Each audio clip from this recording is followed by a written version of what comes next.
Assalamualaikum warahmatullahi wabarakatuh. Salam sejahtera untuk kita semua. Halo anak teacher, bertemu lagi dengan teacher Liza dalam mata pelajaran Praktikum Akuntansi Lembaga. Di video pembelajaran kali ini, kita akan belajar pengelolaan keuangan desa. Nah, adapun tujuan pembelajaran kita yang pertama, Ananda harus mampu mengidentifikasi struktur organisasi pengelolaan keuangan desa, kemudian menjelaskan tugas pokok dan fungsi perangkat desa, lalu mengidentifikasi pengguna informasi akuntansi, dan yang keempat, mengidentifikasi pendapatan desa, mengidentifikasi belanja desa, dan mengidentifikasi pembiayaan desa. Oke, kita mulai dulu dari pengertian desa. Nah, desa berdasarkan Undang-Undang Nomor 6 Tahun 2014 menyatakan bahwa desa adalah kesatuan masyarakat hukum yang memiliki batas wilayah yang berwenang untuk mengatur dan mengurus urusan pemerintahan, kepentingan masyarakat setempat berdasarkan prakarsa masyarakat, hak asal atau usul, dan hak tradisional yang diakui dan dihormati dalam sistem pemerintahan NKRI. Itu pengertian dari desa. Mungkin anak teacher sudah terbayang juga yang dinamakan desa itu yang seperti apa. Oke, kemudian kita lanjutkan ke azas pengelolaan keuangan desa. Seperti apa azas yang harus dimiliki? Yang pertama yaitu azas transparan.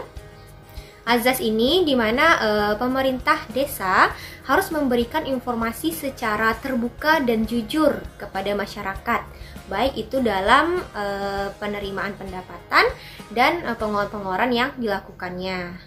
Kemudian yang kedua, harus akuntabel, di mana kinerja yang dilakukan oleh pemerintah daerah ini harus mampu, pemerintah desa ini harus mampu dipertanggungjawabkan kepada pihak-pihak yang terkait, ya. Lalu yang ketiga, partisipatif, yaitu setiap tindakan atau keputusan yang diambil oleh pemerintah desa harus ikut melibatkan secara langsung ataupun tidak langsung masyarakat setempat, ya. Lalu yang terakhir yaitu tertib dan disiplin anggaran. Maksudnya yaitu anggaran yang telah dilakukan atau telah dibuat oleh pemerintah desa harus konsisten, ya, dan pencatatan keuangannya harus berdasarkan prinsip akuntansi keuangan di desa. Nah, lalu untuk masa pengelolaan keuangan desa ini yaitu 1 tahun, ya, mulai dari 1 Januari sampai 31 Desember. Namun untuk pelaporannya bisa dilakukan semester, ya, jadi Januari sampai Juni, lalu Juli sampai Desember. Nah, kita langsung masuk ke struktur organisasi pengelolaan keuangan desa.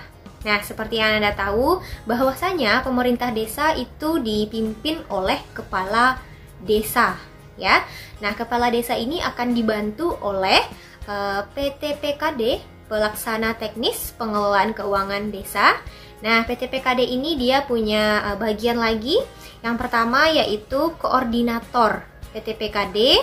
Dalam hal ini adalah sekretaris PTPKD. Lalu yang kedua ada pelaksana PTPKD, yaitu kepala seksi. Lalu yang ketiga ada bendahara PTPKD atau staf urusan keuangan. Nah, organisasinya cenderung sederhana, kira-kira seperti yang bisa Ananda lihat. Nah, kita akan bahas satu persatu apa saja tugas dan wewenang dari masing-masing struktur ini. Oke, kita mulai dulu dari kepala desa. Nah, kepala desa ini untuk masa jabatannya yaitu selama 6 tahun, ya, bisa dipilih dalam 2 kali periode. Oke, lanjut ya ke wewenang kepala desa, yaitu yang pertama menetapkan kebijakan tentang pelaksanaan anggaran pendapatan belanja desa atau APB desa.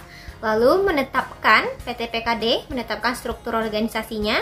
Lalu menetapkan petugas yang melakukan pemungutan penerimaan desa, lalu menyetujui pengeluaran atas kegiatan yang ditetapkan oleh APBD desa, lalu melakukan tindakan yang mengakibatkan pengeluaran atas beban. Kemudian yang kedua ada koordinator PTPKD, yaitu sekretaris, ya.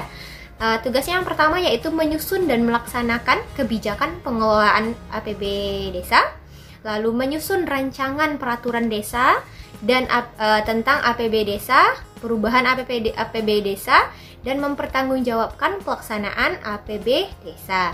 Lalu melakukan pengendalian terhadap pelaksanaan kegiatan yang telah ditetapkan dalam APB desa.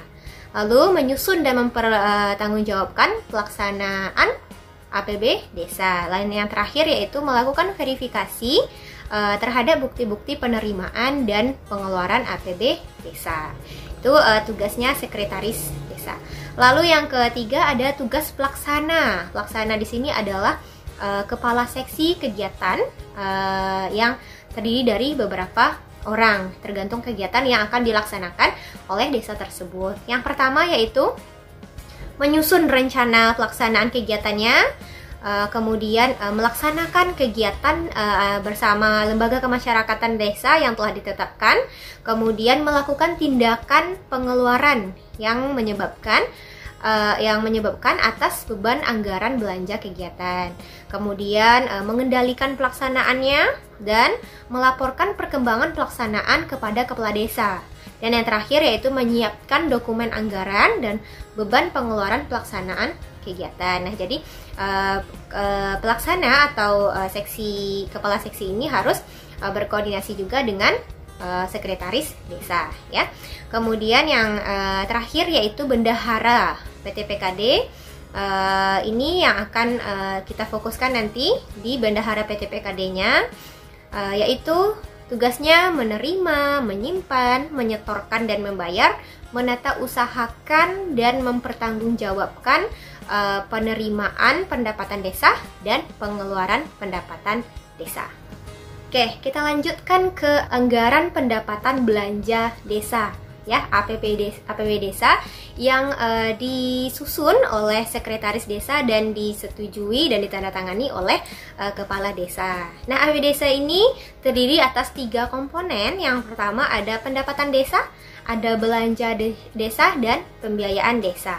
Nah, kalau untuk pendapatannya di sini maksudnya adalah semua penerimaan uang melalui rekening desa yang merupakan hak desa dalam 1 tahun dan tidak perlu dibayar kembali oleh desa. Kemudian belanja desa yaitu pengeluaran untuk 1 tahun anggaran yang tidak akan diperoleh pembayarannya kembali oleh desa. Kemudian kalau belanja desa ini adalah dipergunakan dalam rangka mendanai penyelenggaraan wewenang desa. Nanti kita akan bahas satu persatu jenis-jenis masing-masing anggaran pendapatan dan belanja ini.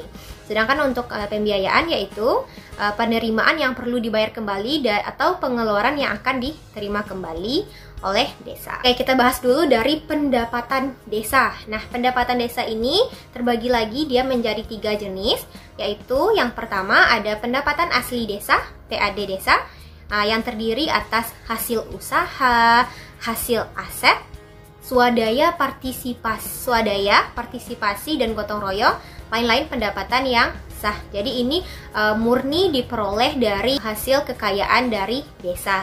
Lalu yang kedua ada transfer, pendapatan transfer yang terdiri dari dana desa yang kita peroleh dari pemerintah pusat. Kemudian ada bagian dari hasil pajak daerah, ya. Kemudian ada juga alokasi dana desa ADD yang kita bisa peroleh juga dari pemerintah daerah. Kemudian bantuan keuangan dari APBD provinsi dan ada juga dari APBD kabupaten atau kota. Itu kalau transfer.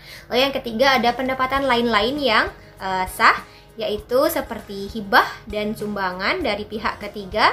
Kemudian lain-lain pendapatan desa yang sah yang tidak masuk ke dalam PAD maupun transfer. Lalu yang kedua ada belanja desa. Nah, belanja desa ini terdiri atas beberapa kelompok. Kalau kita klasifikasikan dia berdasarkan kelompok, itu kita bagi dia menjadi penyelenggaraan belanja dalam hal penyelenggaraan pemerintah desa, pelaksanaan pembangunan desa, pembinaan kemasyarakatan, pemberdayaan masyarakat desa, dan belanja tak terduga. Jadi berdasarkan kelompoknya belanja ini kita bagi menjadi 5. Nah, lalu berdasarkan kegiatannya, nah belanja ini kita bagi menjadi 3. Ada belanja pegawai, ada belanja barang dan jasa, dan ada belanja modal.